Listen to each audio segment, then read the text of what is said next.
Good evening, ladies and gentlemen. My name is Peter Barnes, and on behalf of the British German Association, I'd like to welcome you very much to this evening's event. Before handing over to my colleague, Antonia Wunderlich, who will be moderating the event, I'd like to give a brief and heartfelt welcome to our two speakers. Katharina von Ruckteschell-Katte is the director of the Goethe-Institut in London, and Paul Smith is her opposite number, the head of the British Council in Germany.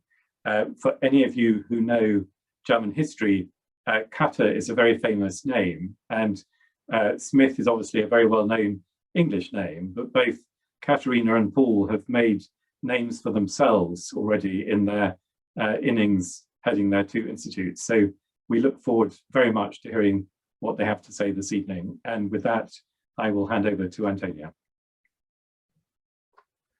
Many thanks, Peter, and a warm welcome also from me. So both the Goethe-Institut London and the British Council Germany play key roles in fostering British-German relations. So it is a great pleasure to be hosting tonight's conversation, and I look forward to exploring how the two organisations work, what their relationship is like, and how they deal with current issues or challenges. Before I start with the first question, a quick note on the technology. There will be a Q&A at the end of the discussion, and the Q&A will be conducted via the Q&A function. So you should see a Q&A icon at the bottom of your Zoom screens, and feel free to start typing in questions over the course of the event, and we'll address them at the end. So my first question for our speakers tonight is, what is the mission of the Goethe-Institut London and the British Council in Germany? And could you give us a bit of background information on both organisations? Katharina, would you like to start? Thank you very much. And also thank you for inviting us. I think it's very nice to be here with Paul and you, Antonia. Yes, it's a quite, well, I could start and have like a long monologue on what we do, what our mission is, but in just in a nutshell, it's actually, yeah, providing German language courses and supporting the learning of German as a foreign language, but of course also fostering international cultural cooperations and giving a comprehensive image about Germany and what's happening in Germany on the information and cultural field, and also providing libraries. So this is more or less our three departments we are having, and our mission is actually to bring people together on the cultural basis to get to know each other and to collaborate and to, yeah, maybe get to know each other better and, yeah, become a peaceful world. It sounds very pathetic, but I think that's the idea. Paul, how about the British Council in Germany? Well, what Katharina says always resonates with me, and that resonates with me. But how to be quick and easy about the role of the British Council in the world, and specifically with Germany. I'll go right back to the start, not to give you a history lesson, but because the reasons for our foundation in 1934 worldwide still are valid today. So to think of why it was founded and then to think of what we do now is still on the same page. So we were founded in 1934, and if you can imagine what was happening in the world in 1934, particularly in Europe, this was an enlightened decision by the British government to say that in terms of people-to-people relationships, culture, education, values, all these agendas, that democratic countries, as Britain liked to see itself, could do things differently from the ways in which they were perceiving certain other countries in Europe who were increasingly advancing into aspects of totalitarianism and fascism and Marxism, might be choosing to do their cultural relations. In other words, to avoid the dangers of propaganda, to make your organization that does this official but not governmental, so that it does not become part of a short-term strategy which might become political or propagandic, and to set up an independent organization, though, as I say, official. How did you do that in Britain? You set it up under Royal Charter. The first patron was King George V. Our current patron is Her Majesty the Queen. Our vice patron is the Prince of Wales. And we have established what we call an arm's length organization. That independence, which I know is also shared by the Goethe-Institut, I'm sure we'll talk about that soon, has held strong right until today. We are still not a part of government, but we are Britain's official agency for delivering what we mean by cultural relations and educational opportunity, and I'll explain that later. And the way in which we also do this is we do focus on the building of a relationship between people, institutions and professions in our two countries, rather than in simply showcasing the best of British. That I see as a process, a good process of public diplomacy, which is perhaps often done by embassies, but we're not primarily about promoting the best of British, showcasing our arts and so on. We are proud enough of our arts and our education and so on to be able to draw these into the relationship building that we are primarily about. Thank you. Maybe we can actually come to issues of political neutrality later on as well. But first, what are some of the most important projects currently in both organisations? Katharina, would you like to start again? Yes, maybe I put this also in this context. Paul just addressed. Maybe we will come to it later. How the Goethe-Institut actually was founded and why we do things we do in this way.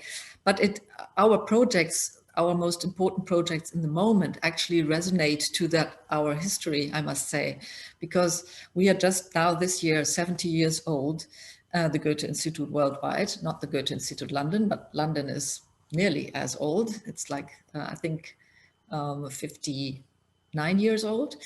But it is actually quite interesting to see that we started to copying, I must say, or having the British Council as our role model to operate after the Second World War, after the Nazi regime, to go into the world and show people, show the countries, show the institutions that we are a democracy now, and that we are trustworthy, and that we want to make friends and so on. And this was kind of our focus for the first 40 years, I must say, until 1989, when the fall came down and all came down, and of course many things changed and so on. And building up the trust and being a democracy, and showing that we are that we want to collaborate, that we don't want to show how great Germany is, but actually to see which are our common themes, which are our common issues we have to deal with. This is very, very current and very acute in the moment, because we are now again confronting tendencies that are a danger for democracy, and that are a danger for our values we share with our countries here. And so I think this is something we are looking at in the moment in depth. So our current projects, they deal with our problems we have. Of course, it's climate crisis and the corona crisis and the outcome of the Brexit and so on. But it also includes the problem of the difficult histories, our colonial past, and also the question of how to deal with populism that is rising in not only outside of Europe, but also inside of Europe. So we have projects like, for instance, a dialogue format, a digital ones called Solid Dialogues, where we address the question, can solidarity be an antidote to populism? We have we set up together with the Cumberland Lodge, the British-German Democracy Forum that also deals with our histories, difficult histories. We just had a roundtable on difficult histories, addressing our Nazi history, but also the question of how to deal with our colonial past and so on. But of course, we also address the question of climate change. We have a project called Weather Glass, or Crystal Ball, the mapping of the weather in art and science, which is also part of the COP26 in Glasgow this year. We deal with the digitization, which is of course also supporting I mean, the social media supporting actually these tendencies of populism and so on. So the question of artificially correct, in which way texts that were generated artificially can, where biases come in and so on, make it aware that how you have to really be careful in these in the future of artificially created texts and also translations, of course, also from German into English and so on. So it's quite interesting to see that all these projects actually deal with our current problems. Thank you. I think you touched on some really interesting issues there as well. Maybe I can bring in Paul at this point and see if you can also comment a bit on some of the issues that Katharina mentioned around history and colonial past and legacies, and how the British Council deals with those, possibly also in similar projects. Yeah, absolutely. And in fact, Katharina and I are talking about these very topics in the background because we absolutely agree that when you talk about cultural relations in the broadest sense, questions of ethnicity and race and populism and colonialism and decolonializing are critical issues, particularly since Black Lives Matter last year. And these are agendas which are at the heart of what we call cultural relations. And it's why I mean that we both organizations go way beyond simply showcasing our stuff. We are into the global issues of our days, which are fundamentally cultural. But to answer your question about one of the most important projects, I mean, with the British Council, with Germany, the most important project is always making the cultural relationship in every respect of culture as strong as it can be. And the project this year is more challenging than ever because post-EU exit, we recognize that relationship, and I'm sure we'll talk about it later, has been made a little bit more rocky. So that's our agenda. The specific areas we work in, though, in particular, if I break it down into kind of sectors, are education at all levels, but particularly higher education and securing strong relationship and mobility and exchange and research and so on between our higher education institutes. The arts at all levels, the artistic relationship between Britain and Germany has been phenomenal, and both countries, probably even Germany, even more than Britain, recognizing the arts is not a marginal aspect of life. The arts is core to people's sense of their expression and creativity and identity. And then we have our biggest business in Germany is actually what I call a mobility program, the program that gives opportunity to mostly young Germans to develop themselves socially or to move geographically in order to study, live, work overseas. And that's our exams program. It sounds boring, but we are the owner, the British Council, of what we call the IELTS exam, which many of you will know. And in a normal year, and COVID is not a normal year, we have 20,000 young Germans in 18 cities who take our IELTS exam. And that's a very important business opportunity door opener for us. And then I suppose the British Council worldwide is more associated with one thing than the other, and that's the teaching of English.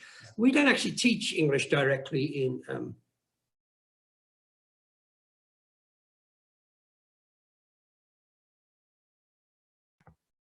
I think, Katharina, are you still there? I think having some connection issues.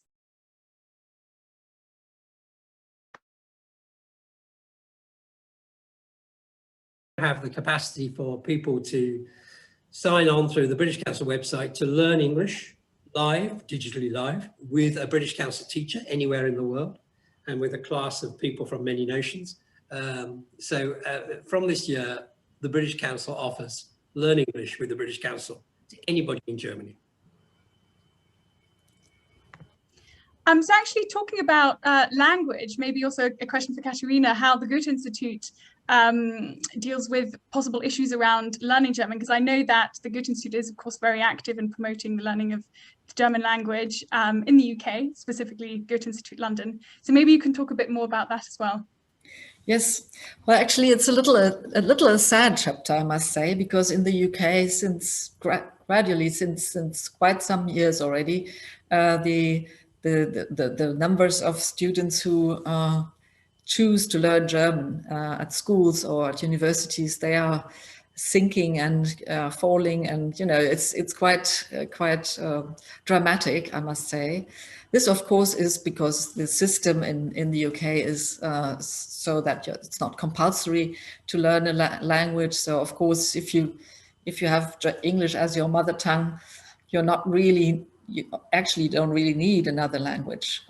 So our challenge is to actually make people aware that it makes sense to learn a foreign language, or even more than one foreign language.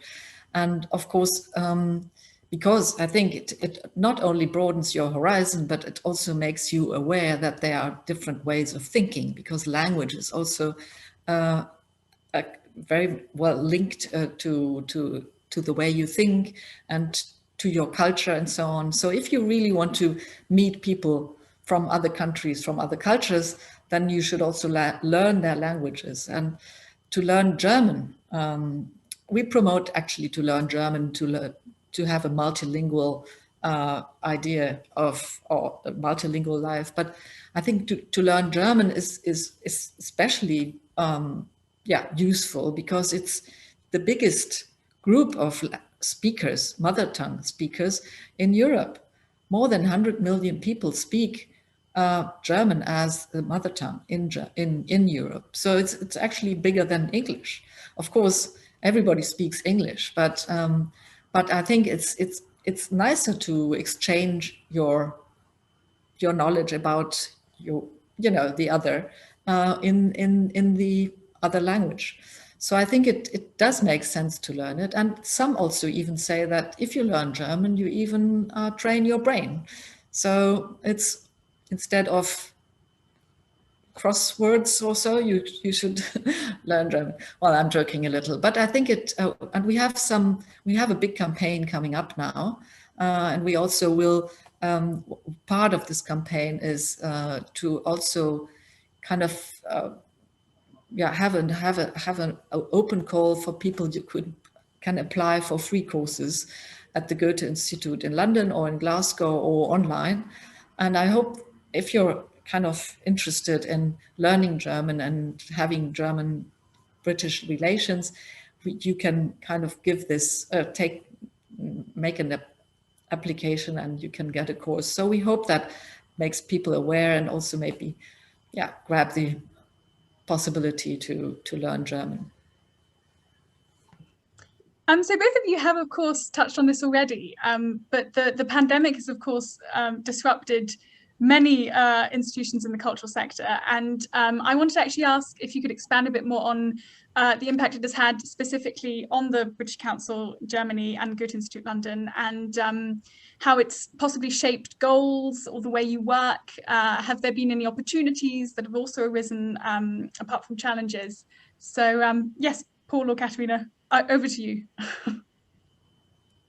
Well, if I could go, because I'd quite like to just throw in a last thought about your interesting questions about language and what Katharina said. And I just wanted to say that the world of, for serious cultural relations organisations like ours, the world of language learning is not a competitive business by any means. It needs to be, we need to be championing each other's languages. The major referent of any culture is its language. And therefore, we should cherish every language in the world and support its use, including German in the UK. I mean, one thing I always say about English is English has found itself as a pretty obvious world language for reasons which are not always comfortable with. I mean, it's another legacy of colonialism, I'm afraid, in some ways, but there it is. It is a world language. But what I like to say about English, and my last posting was in Indonesia, and young Indonesians would say to me, we're learning English, should we learn British English or should we learn American English? And I said, you should learn Indonesian English, because English has cut loose from any geographical ownership. The UK, is probably in some ways best at consulting about and teaching English because we've been doing it for longer than anybody. But when English became a world language, because of IT, because of business, because of the internet, and so on and so forth, it became globally owned. And I know many countries where English is distinctly its own, New Zealand English, Indian English, and so on and so forth. So that's what I would say about language. In terms of the pandemic, what pandemic? Okay. To be honest, I won't go into the gory details, but it almost did for the British Council. We almost collapsed in June last year because our cash flow was absolutely stymied. Why? Because the British Council is an organisation which now is only 12% funded by the British government and 88% funded by money we earn ourselves through our own business and collaborative projects and so on. And all that stuff collapsed. We could no longer be running our exams operations. We could no longer be teaching English. We're the largest, probably the largest teachers of English in the world. It all collapsed. We had no income, but we still had 10,000 staff and so on. So we had to be bailed out by the British government with loans, not grants. Goethe-Institut, much more enlightened, has a government that gives it grants, not loans. Okay, what else did we learn from the pandemic? We learned that when we're talking about cultural relationships really are about closeness, about intimacy, about being together. So although we worked cleverly to develop all kinds of new digital learning and knowledge products, and they've had terrific impact, but they're very good at educational opportunity, cultural engagement, cultural partnership. But I'm not sure that they're the way to develop long-lasting, trusting cultural relationships. So we have to judge and audit the value of digital for the world of cultural relations. But the other thing it's taught us to do is to go away from curating our own projects, managing our own events, much more to brokering, connecting, communicating organizations in our two countries to find their common cause and to help be collaborative, co-productional and so on. So we are catalysts more than curators of activity in the past year. It's very similar with us, I must say. And well, apart from the financial impact, we were really generously supported by our government. The Goethe-Institut is funded only for 60%, 70% comes from the government, and 1/3 actually comes from the 2/3 comes from the government, and 1/3 we own on our own. So it's total different.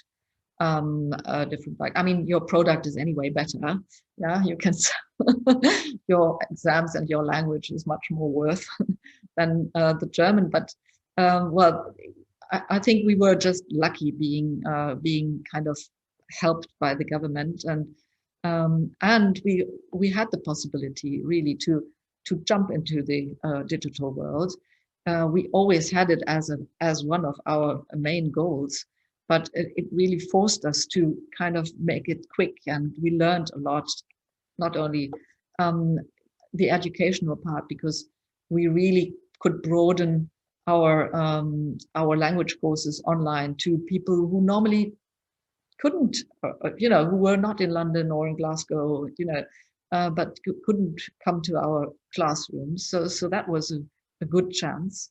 But also other audiences, I must say. We always try to reach out to groups, especially youngsters outside of the big cities, more in the rural areas. And now with new formats, with digital kind of gamings, but also exchange programs we do digitally, we can really reach out to younger people who never had the idea actually to meet a German, or so it's quite nice to see that this works and that the digital world actually gives us opportunities to do so.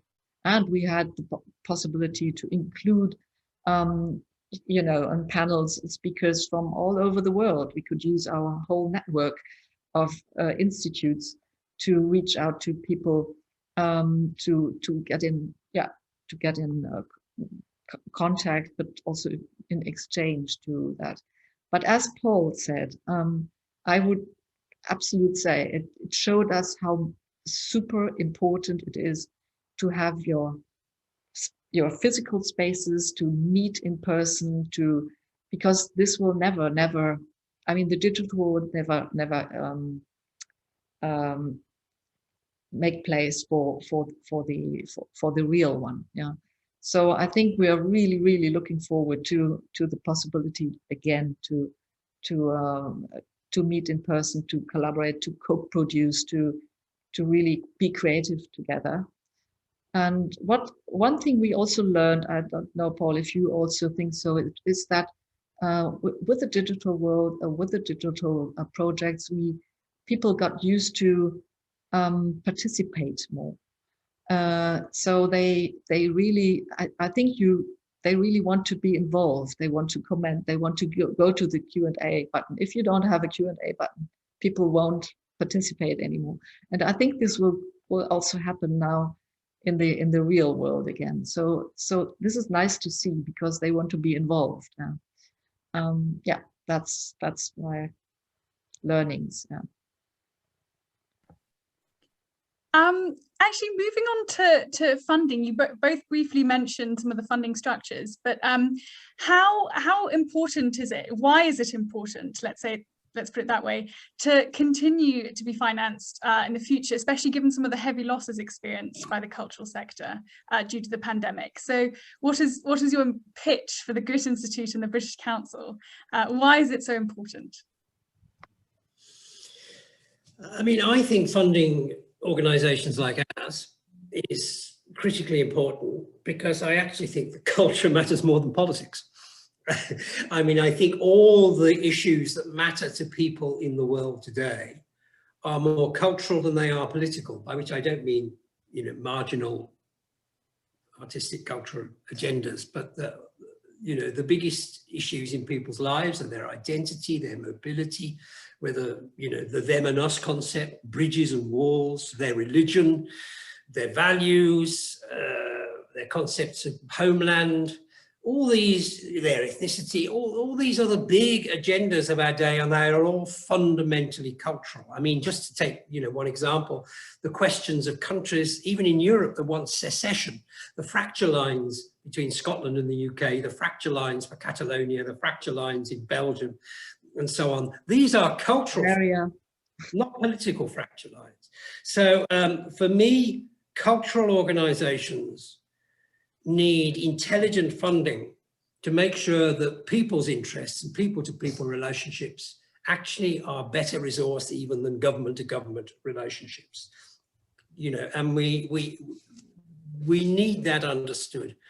And I think we also need all kinds of funding which is not government tied, in order that we can keep this arm's length principle we've spoken about, and make sure that in the broadest sense, cultural issues can underpin people's sense of worth, sense of opportunity, sense of principle and value.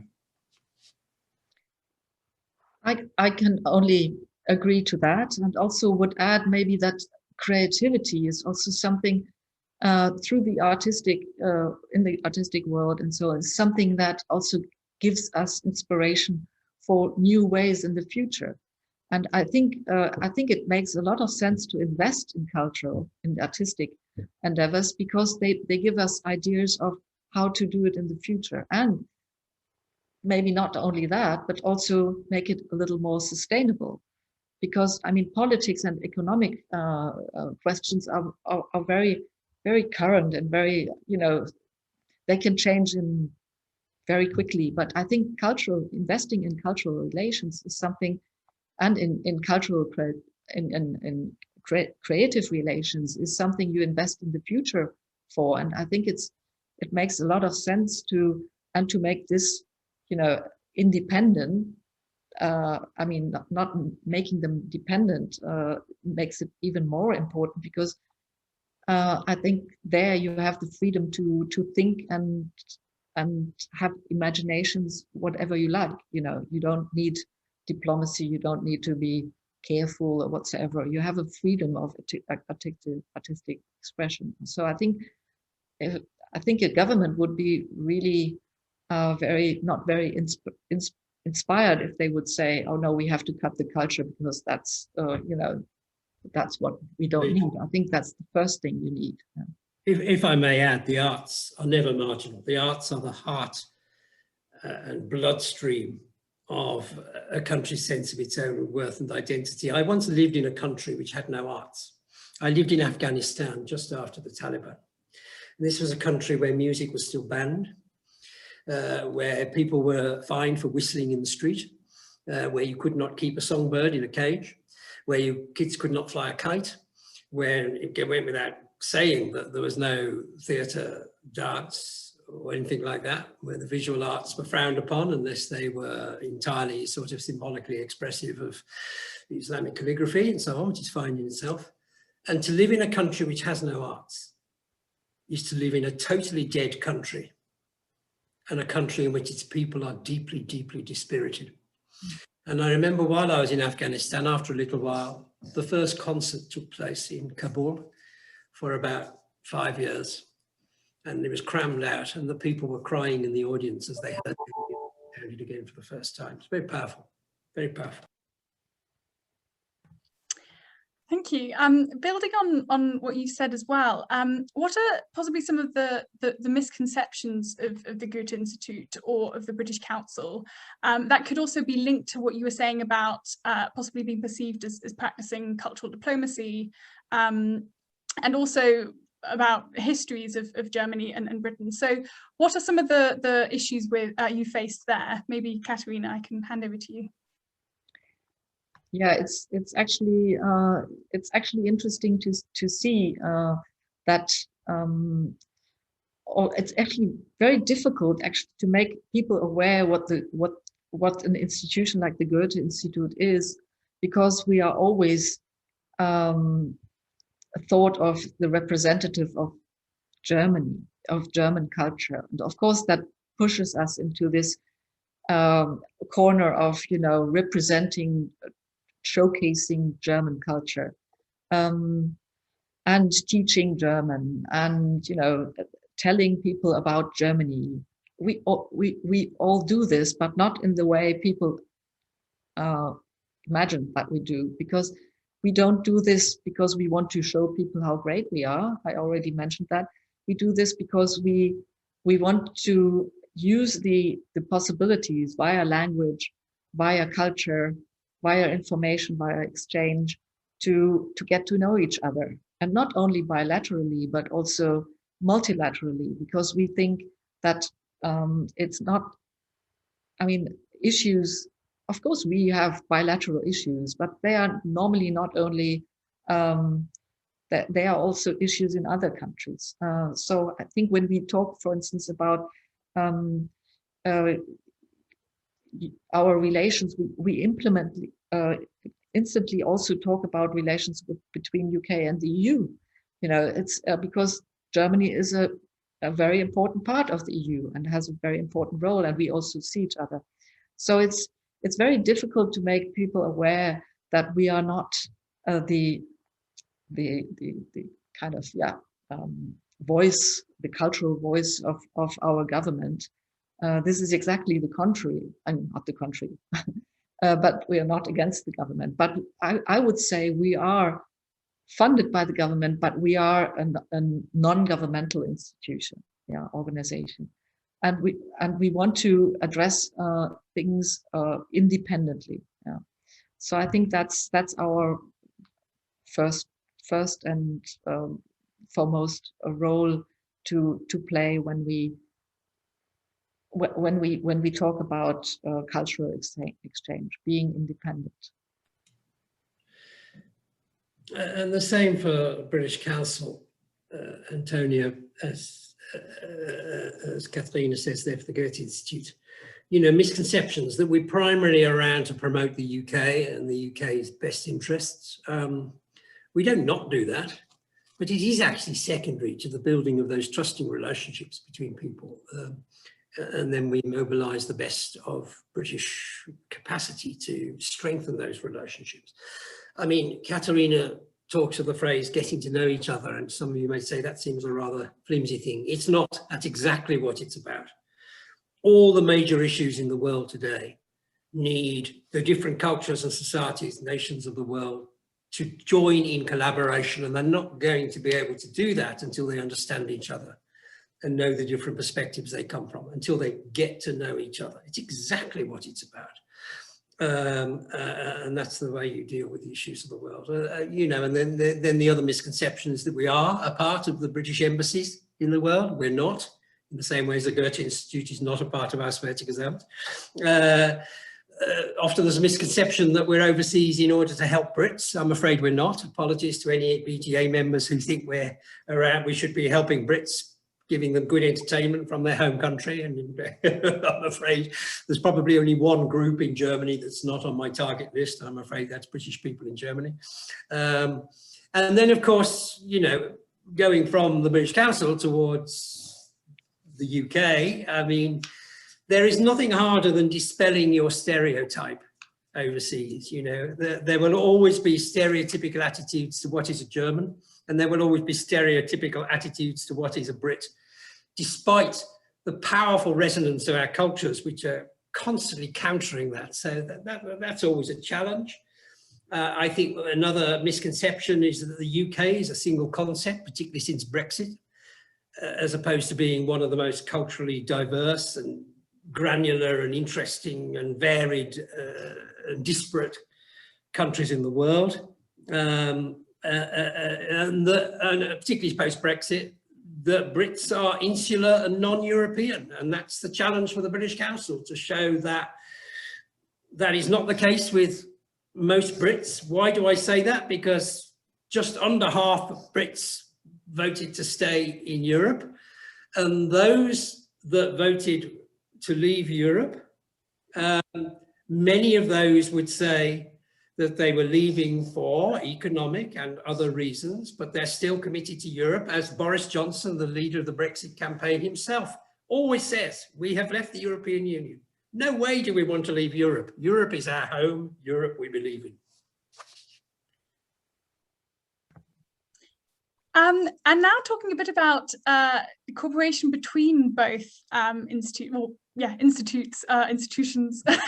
How can you sort of learn from each other? What are your sort of main differences, would you say? And what are areas of possible cooperation?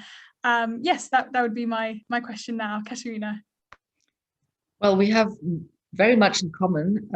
First place, because I already said, the British Council was our model, our role model. We wanted to be like we were founded in the same kind of idea of the British Council for being Germany after the Second World War. It was exactly the mode we wanted to be with. The British Council was in many ways always our role model. I think it starts in the moment again. But I would also say that it is in a kind, has to be also quite different to the British Council, because first of all, as I said, the product of the British Council is much more economically valuable. So they have to be much more economically active as we do. Also, the British Council has many more fields that we don't cover. For instance, we have an own institution for the academic exchange. We have the DAD, which you include the British Council. We also have the German schools. We don't include them they have their own institution. We have IFA. So we have a variety of so-called Mittlerorganisationen that are more or less all covered by the British Council, and we don't do that. So that's the British Council for that is quite much bigger. But on the other hand, I think we have the same. I mean, for instance, at the UNIC cluster participations, which is an organization of all the European Union cultural networks in the EU. And British Council is still part of it as an associated member, because I think the British Council and the Goethe-Institut, we were always the driving forces in this, because we always saw that our possibility is to do this together, not as a diplomatic mission, but doing things at arm's length and you know, as NGOs, so to say.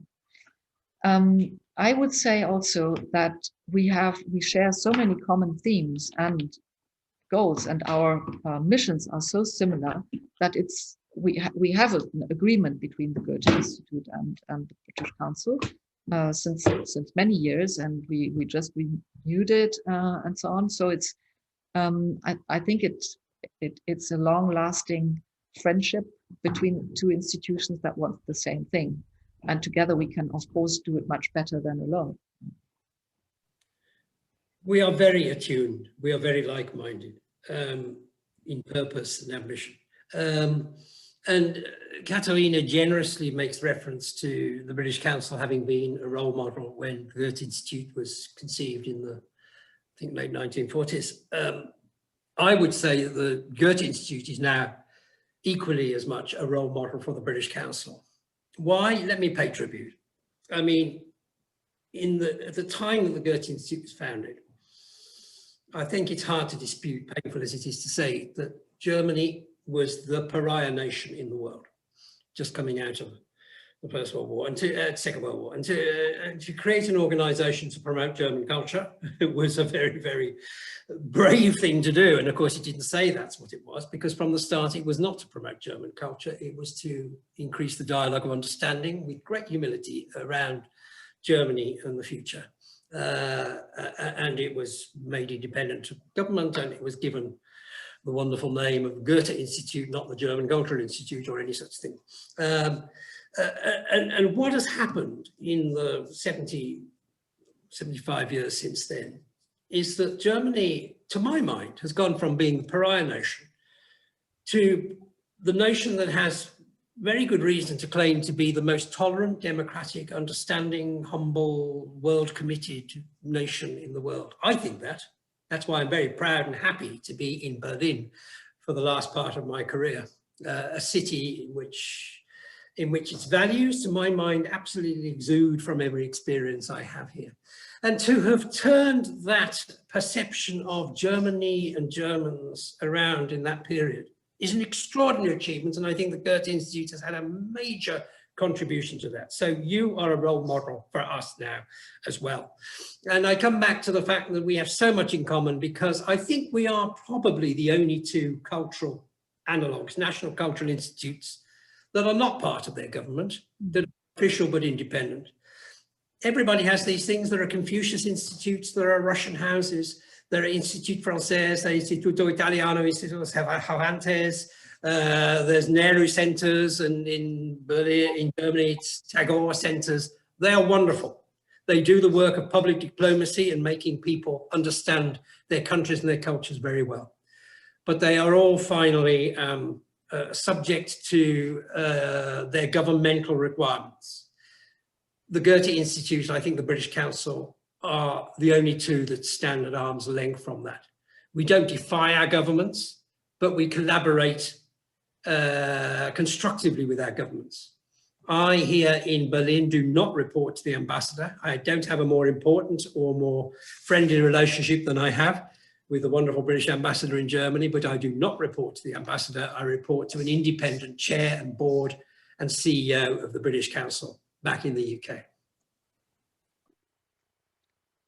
Yeah, it's a very nice collaboration between the embassies and the British Council and the Goethe-Institut in their respective countries, but it's a collaboration. It's not like a hierarchy. Yeah, so I think it's a good format. And we are, I think we are both, I mean, both institutions are a success story. So I don't know why other governments might be too afraid to do this, because I think we are very loyal to our governments, to our countries, at least, to our cultures.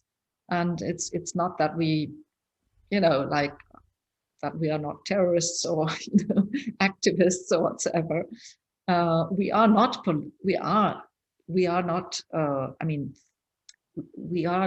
activists, but we have our position, of course. And I think a democratic government should be able to also represent this, by funding institutions like us.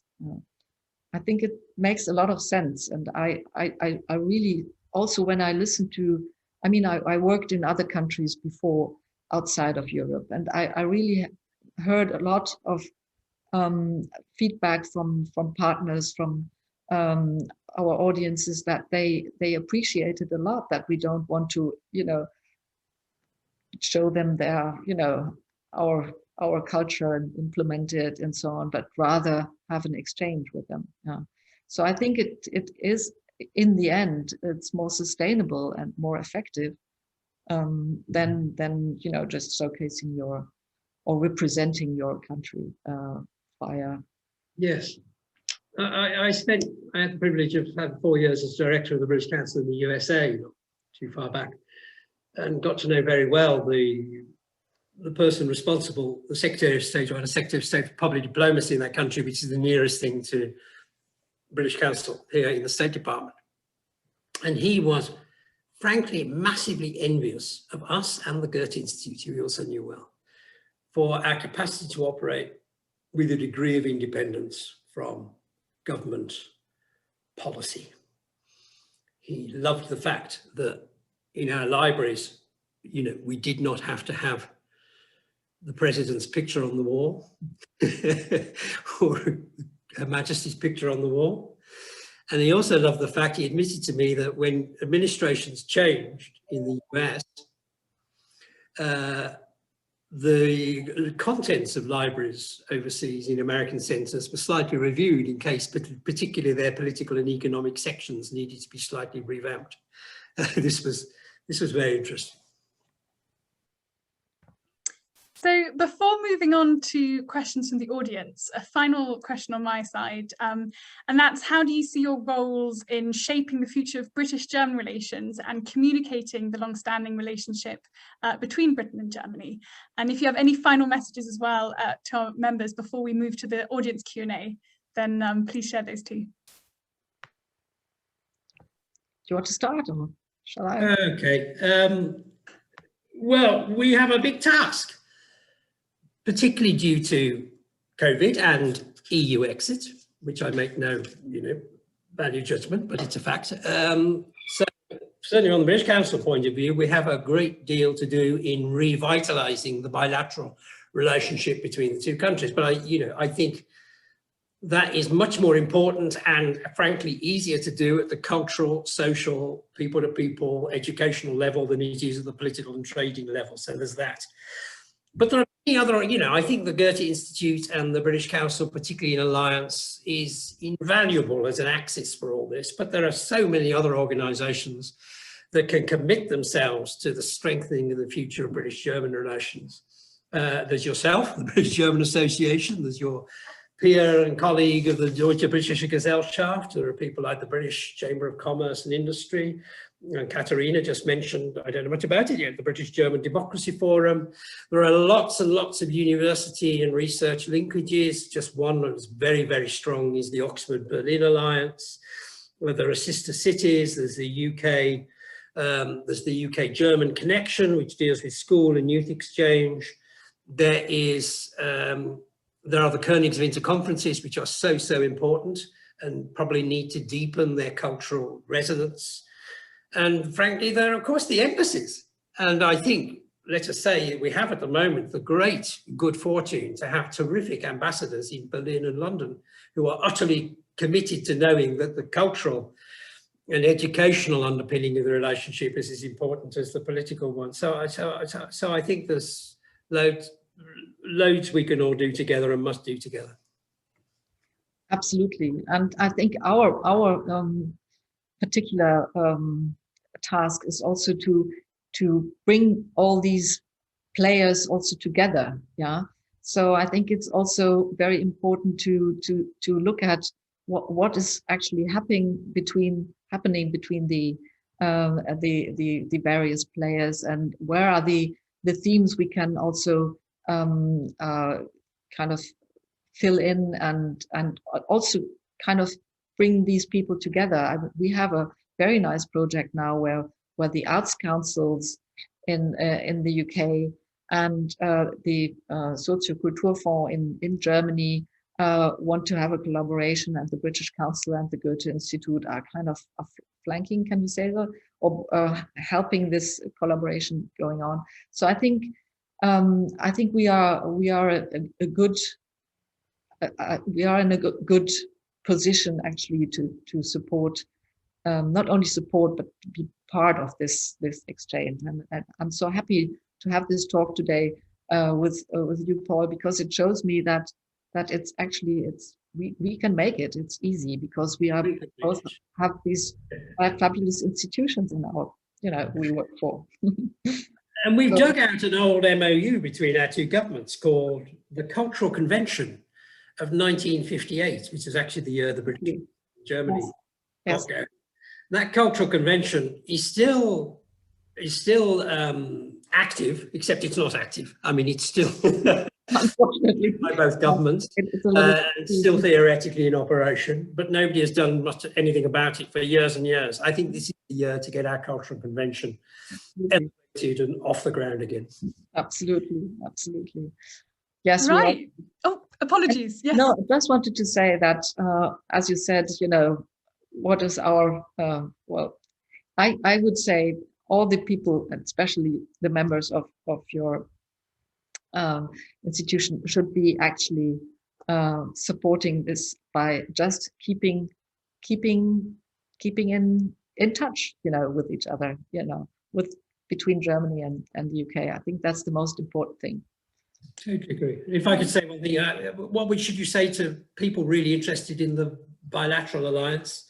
Believe in the legacy. European Union is massively important, but it's a blip in the time scale. The British-German cultural alliance has existed for centuries and will go on with or without the European Union, to be absolutely honest. And the future depends on alliances like those we're talking about. And it's not a world always of governments and politics and economics and trade. It's a world of people and professionals and institutions. That means culture and education and shared values and civil society and joint commitment to the big ideas of our day. It's not all about trade and politics. Right, so moving on to questions from the audience. The first question is from Claudia Hamill asking, for the UK now, the cultural presence of the British Council is more important than ever. Soft diplomacy is a key asset and the British Council is a key player. What steps can be taken by both organisations to persuade governments to support this? Well, that's going through its moment. I told you how our funding had collapsed. We had an existential crisis a year ago, and we think we're pulling through it. But the way we've been bailed out, to be honest, and I thank the British government for this, but we've been bailed out by the British government, who have had to give us not grants, but loans, big loans to keep us going. So we must make sure that the UK government constantly understands the value of an independent British Council. The Foreign Office founded the British Council in 1934 as an independent organisation for the reasons I described. And I hope they will recognise that that is still valid. And that therefore, it's not actually about soft diplomacy. I respect that phrase. Let me just say this. Diplomacy is the government of one country trying to benignly influence the government of another country. It's a great and noble profession. Cultural diplomacy or public diplomacy is the government of one country trying to influence the people of another country. That's okay, but it needs to be very guarded because it can easily turn to propaganda. And I think you need something beyond that, which is this thing we call cultural relations, which is, a government respected organisation attempting to act as a catalyst between the peoples and professions and institutions of countries. And I think that's where we've still got to go.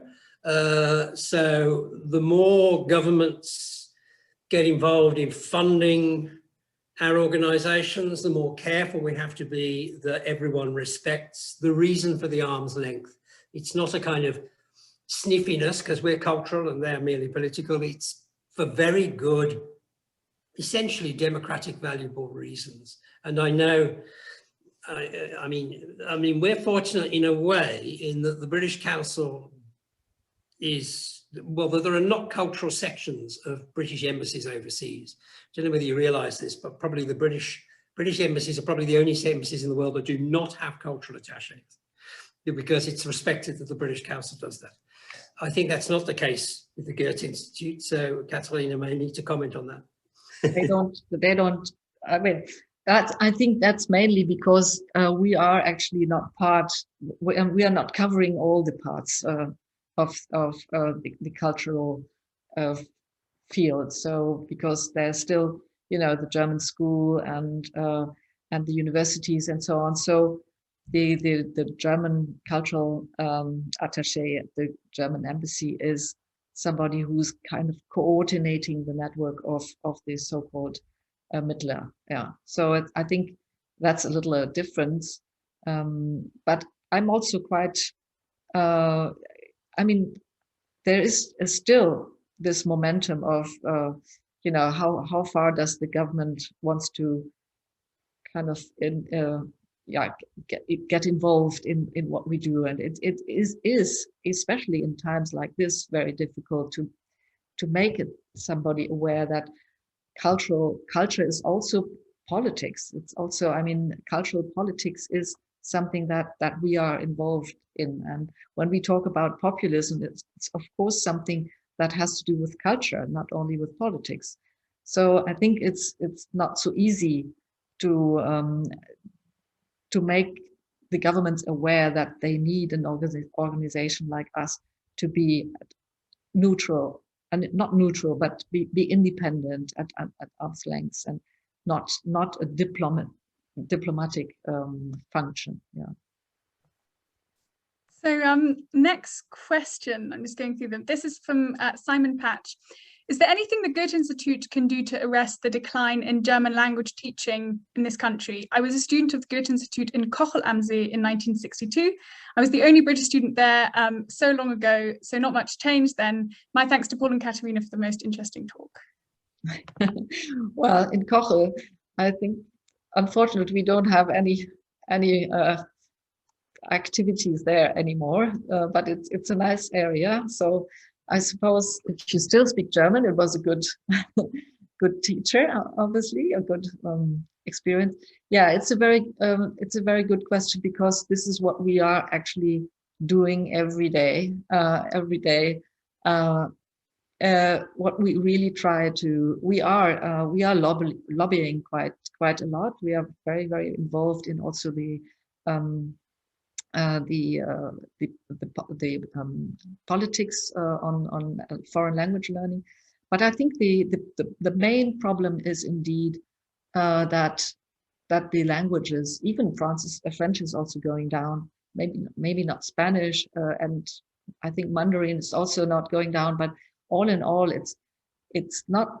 I think it's difficult to persuade youngsters to learn a language when they don't have to. Yeah, and German has this very funny image that it's so difficult. It's actually not. It's actually much closer to, I would say, to English than it would be French or Spanish. But somehow I think people still think it's so difficult. But we do all. We have campaigns now. We got extra money from the government for that. So I think we hope that maybe also with COVID, and maybe also with the, as you always say, not I would say Brexit, but EU exit, there might be also, you know, parents to be convinced that it makes sense to learn other languages, and German could be one of them. Yeah. I would simply add again that we must all cherish and look for the strength of every language in the world, and it's right to proceed, you know, from the big languages like German right through to the smallest languages. For me, in human terms, this is as important as any other aspect of biodiversity. The cultural strength of the world is partly determined by its thousands of languages, and therefore its thousands of ways of, thousand perspectives on the world. And every day a language disappears, it's as sad as the day a species disappears. Yeah, absolutely. Actually, building on language, there are two questions that have come up. So one is this from Elkerid, sorry. Talking about language teaching, Katharina, is there room for the many rich dialects of the German language? And then another comment from Anne Kennard saying that twinning associations do try and help by youth exchanges as well. Just a comment on possible school exchanges. And then one question, final question from Paul Stocker, who is our head of Youth Bridge at the BGA, saying he's delighted that the Goethe-Institut wishes to bring players in cultural relations together and would expect no less. What possibilities does Katharina see for working together with Youth Bridge, the charitable arm of the BGA, which supports and encourages German teaching in the UK schools? Oh, I hope that this will happen, because I mean, we should bring all our strengths together to actually do that. And we have kind of also enhanced our youth projects, especially the digital ones. We have a cooking show now, and we have a digital project where the youth people can learn how to do podcasts and videos and so on. So I think it would be lovely to do that together. So please approach me. That would be nice. And the other question was teaching, is there room for many rich dialects? No, I really have to tell you, it's difficult enough, you know, to teach or to actually have one German language to teach or to persuade people to learn.